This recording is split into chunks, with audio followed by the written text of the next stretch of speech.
Hi, I'm Cathal Hughes and welcome to Match Memories. In this episode I'm going to go through how I went about winning the recent Lakelands Cup up in Enniskillen.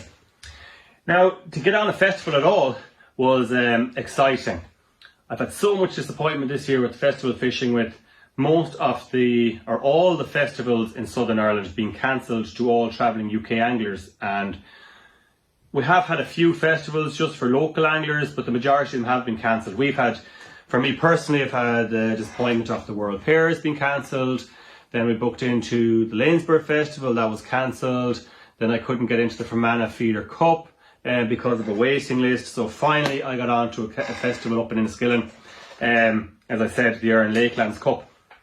Now, this festival is run by Nick Seddon and his wife Susan. And in fairness, they've done a fabulous job. Yes, there were a huge amount of protocols that had to be followed, with restrictions for COVID and all that kind of stuff.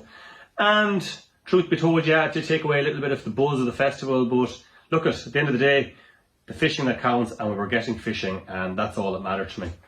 I was actually staying with a very good friend, Phil McCaffrey, and you know, anytime I stay with Phil, it's a laugh. Yeah, it's a laugh a minute. He's one of the best friends I've ever had in angling. Phil, I think he's moving on in years now, but he's still like a young lad, and even if the fishing's not so good, you know what, you still enjoy yourself with them. So Phil and I decided to do a van draw. As I said, you know what, Phil actually I think helped me with my gear, but the plan was that we do a van draw and I'd be able to help him with his gear, but I think as it turned out, he helped me more days than not. Anyway, we decided to do a van draw. So, as is the normal nowadays, the van draws are all done and the section rotations are all done on Sunday evening or the evening previous to the festival, done by Facebook Live. So as you can imagine, everyone's on the phones checking out where they're going to draw. Well, we drew C-section. Meant nothing to me. Checked the list, Pat's Nan, never been there before. The only thing is Pat's Nan had actually won the Sunday Open. Rob Wright won it with, I think, 14 kilo if I remember correctly, fishing roach short. So that was a good thing. We were going to a section with a bit of form, but my only concern was that B section, we'd be going to the last day. That was Rosslock, a section that has the potential to throw up good weights early in the week, but I've known it to pitter off a little bit as the week goes on. So I was hoping that wouldn't happen. If it did, it would be a huge disadvantage for us. Anyway, we were on C section.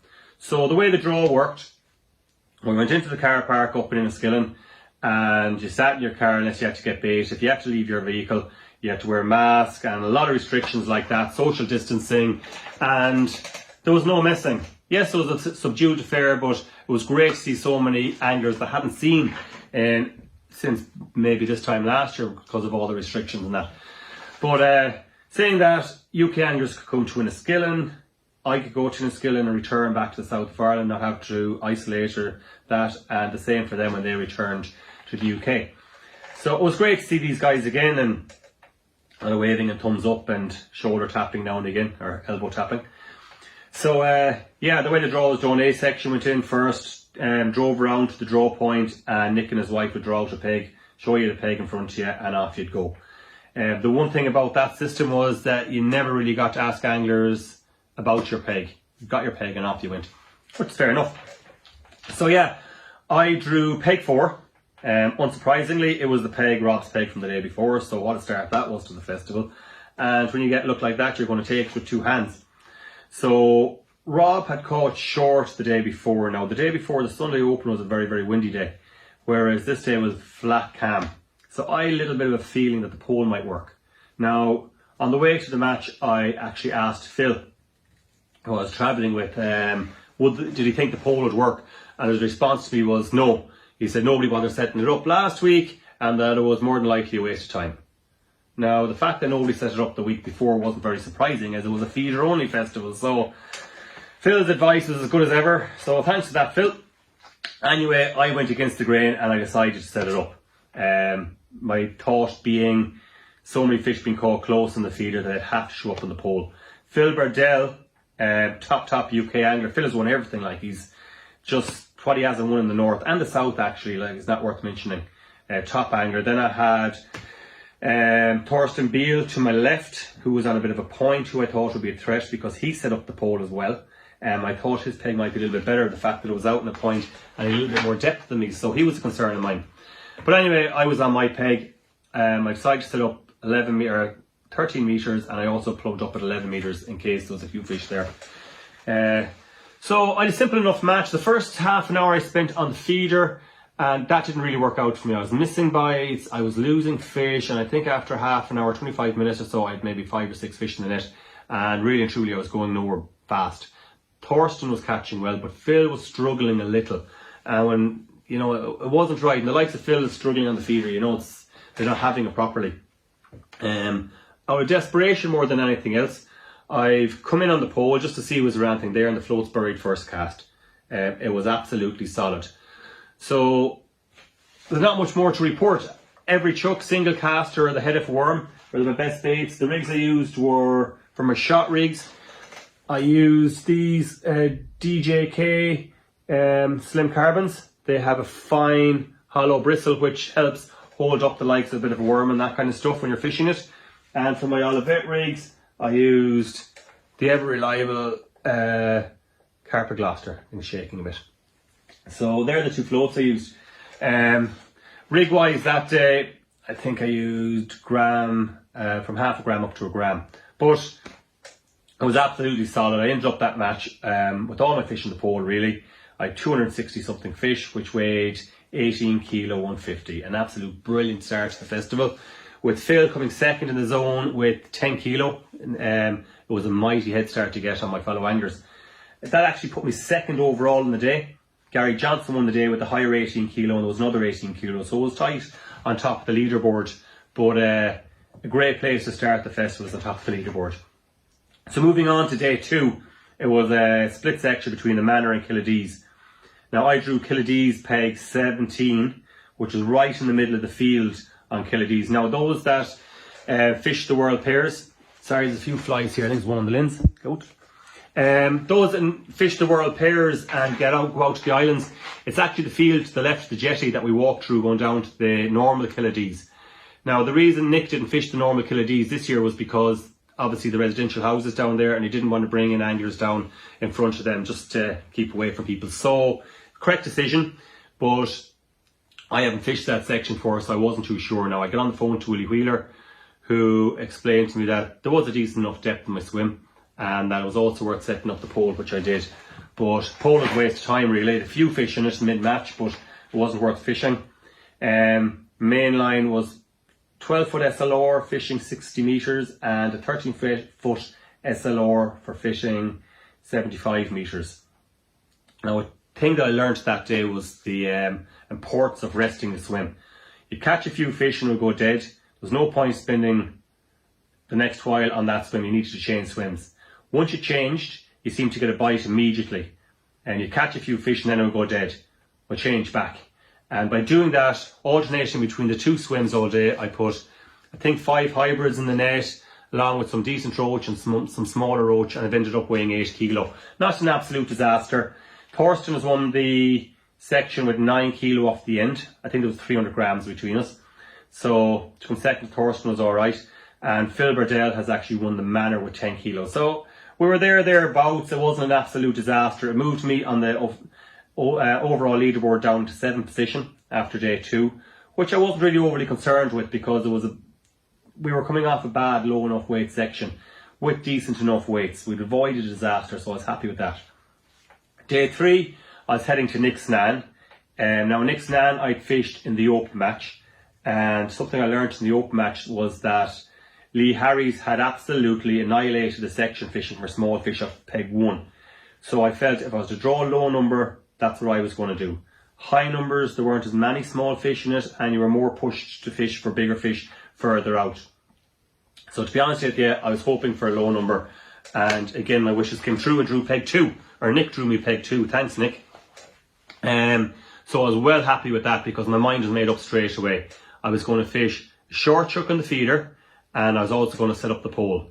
Now this raised a lot of eyebrows. Setting up the pole raised a lot of eyebrows at the anglers around me, because they all felt it was too shallow. And it was shallow, it was only about 4 foot deep. But I felt, if there's that many fish close in on the feeder, why wouldn't they move in on the pole? Exactly my thinking again. And the fact that nobody set up the pole around me was a massive, massive advantage, because I wasn't going to share any fish with anybody. Again, match went off. I started off fishing a little in-zone feeder. These little lads, which I absolutely love, a little 15 gram one, and just plopping away. And in the first 20 minutes, I think it was 17 fish in the net, small roach and perch. And I felt there was a good few fish there, so I'm going to try the pole. Again, pole was solid. Not much I can say other than I had the simplest match again that you could have. Had a little bit of luck towards the end of the match. I looked at my watch, 4 minutes left. Shipped out again, single caster on a shot rig, and the float's buried halfway down. And I thought it was a pike, because I was having a little bit of pike towards the latter stages of the match. So I shipped back and started pulling, and then realised, you know what, this doesn't feel like a pike, and it turned out to be a kilo hybrid, which, what a bonus that was that day. So yeah, I've ended up weighing 15 kilo 900, which I was over the moon with. I didn't think I had that kind of weight, but when you're catching so many small fish and they're varying in size, it's hard to get a good estimate. But that surprised a lot of anglers that there were that many fish on the pole. And I knew the anglers coming to that section after me now were all going to set up the pole, but the fact that I did it all to myself was a huge, huge bonus. So now I moved up into second place in the festival. I was, I think, 9 kilo behind Darren Davis. And 9 kilo behind Darren Davis is a monumental task to try and make up, because Darren is some angler, you know. And with the sections I had coming, we were going to the airport or the lay-by for day 4. Now, I was kind of hoping for the airport for 2 reasons, really. It was throwing up slightly higher weights and winning weights, I think maybe around the 12, 13 kilo, whereas the lay-by was only throwing up maybe 9, 10 kilo winning weights. Also, the airport's no walk, so that's always, in my own opinion, a great benefit.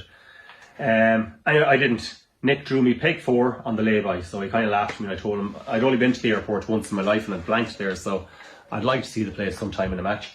But I didn't get the opportunity this time. I was on the air, as I said, lay-by peg 4. Now, talking to people, I talked to Ricky Teal. He'd won a section there. He'd caught 9 kilo fish in the whip. But more important, I talked to Rob Wright, and Rob had told me he fished it the day before and he had 6 kilo on it.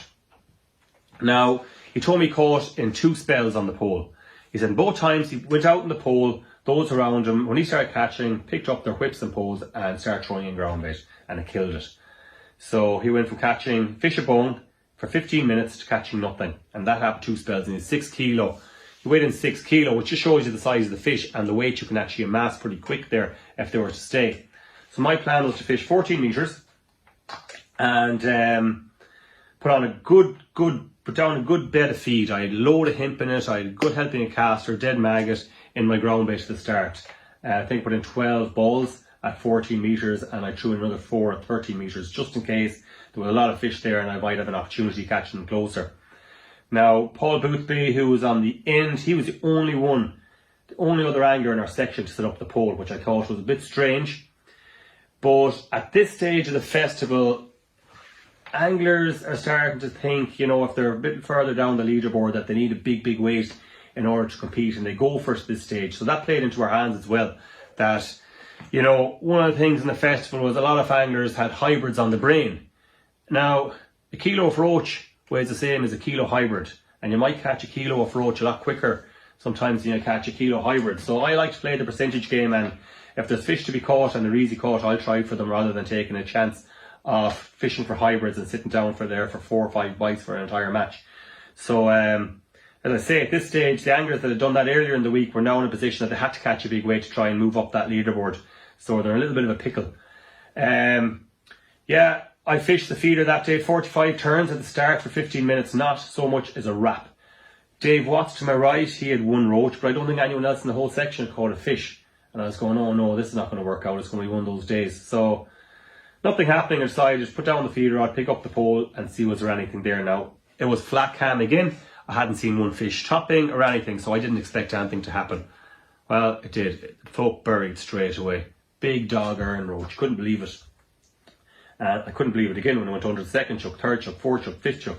It was absolutely solid. I was fishing 2 gram Gloucester, which was matched to double Preston number 6 elastic, which meant fish were coming to my chest, and it was make hay when the sun shines. So I wanted, just in case, I didn't feel they were going to stay, so I kept loose feeding caster. One of the things I'd felt is that fish didn't really like topping up ground bait on their heads. When they were there, the only time I'd feed ground bait is when I thought the fish were fading and bites slowed. Once they were there, it was just loose feeding caster. It was the simplest match: ship out, pouchy caster, floated berry, strike, and repeat.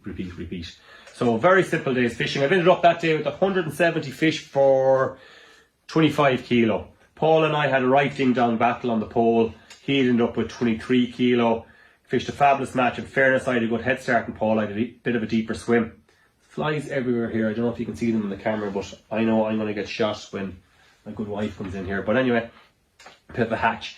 But yeah, that shot me up right up the top of the leaderboard, and I think gave me an 11 kilo advantage at the top. Paul had shot up the leaderboard, I think into 12th place. So that 23 kilo he caught really did him good. The last day, so we were going to Rosslock, and we were really fingers crossed. Rosslock had been won by Frannick on the Thursday with 20 kilo.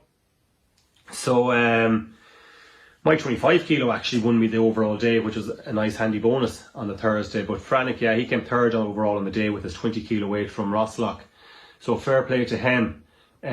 So the Finny was seemingly holding out, so it was pretty good. So that was a bit of a relief at this stage of the festival. So Nick on Friday drew me peg 7, which happened to be Frannick's peg. When luck is going your way, it goes your way. And in fairness, everything went my way in this festival. I was having brilliant fishing, I was getting good pegs, and just everything was running right for me.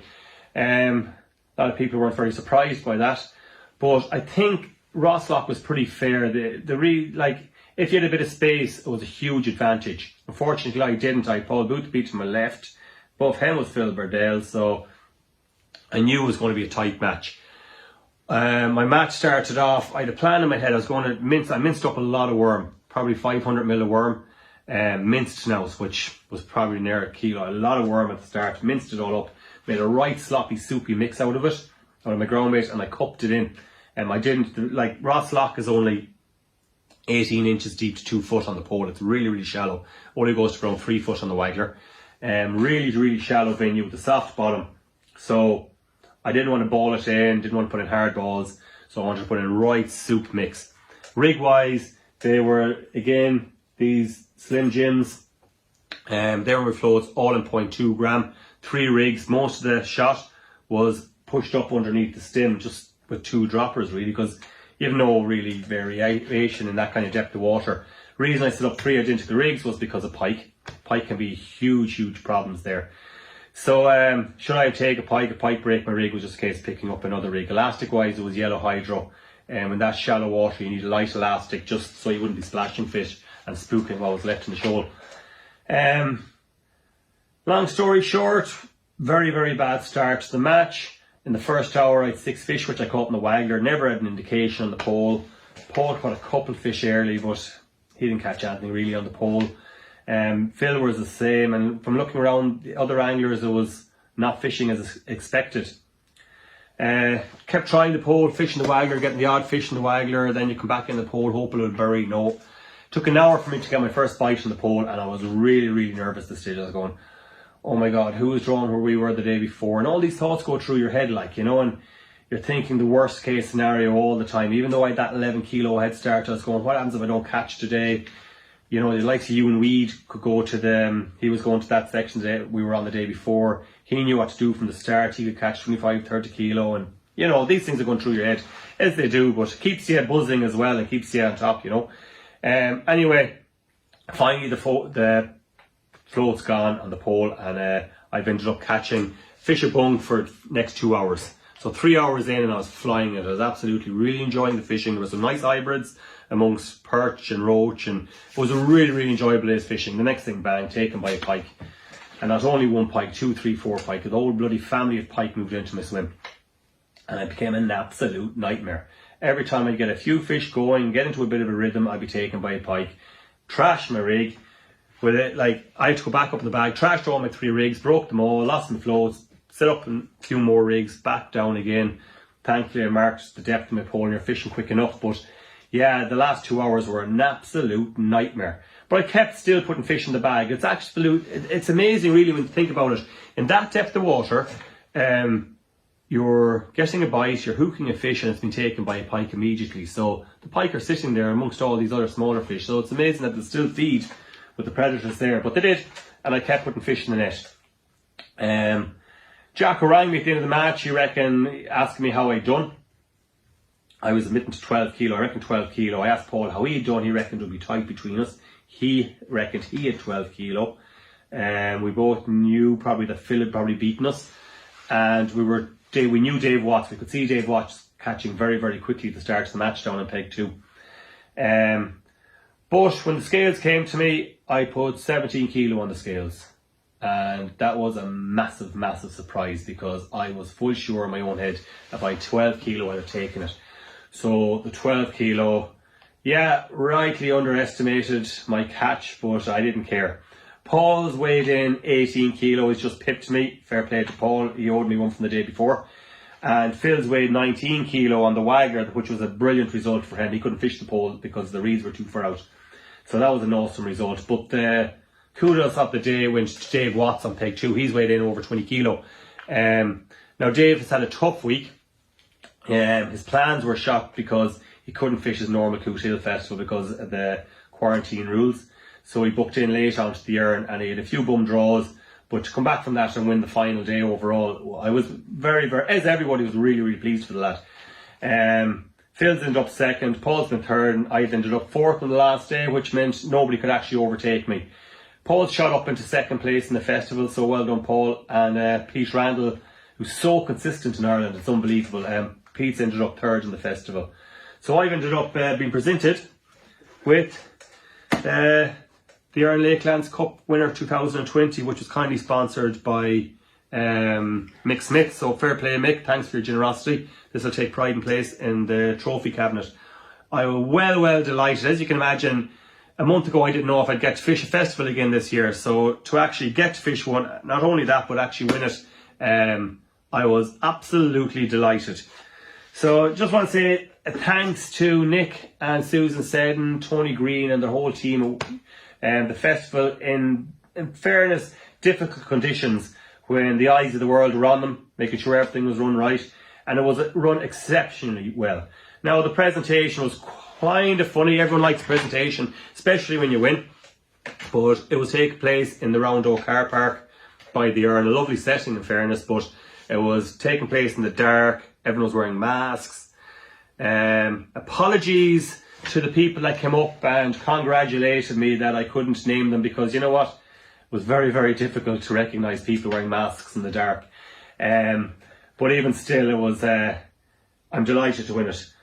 So that's my recount of my recent festival. I hope to fish another festival, and the ban in October. It's not fishing I'm very familiar with, but I'm sure I'm going to have a great week with Jacko, and I think Adrian Whittle might come over and that, so we should have a good old buzz of that. Hopefully it goes ahead. You don't know the way the restrictions and everything is changing week to week, but let's hope that things get back to normal before too long and we can see more friends coming to the south again. So anyway, that's it. So thanks very much.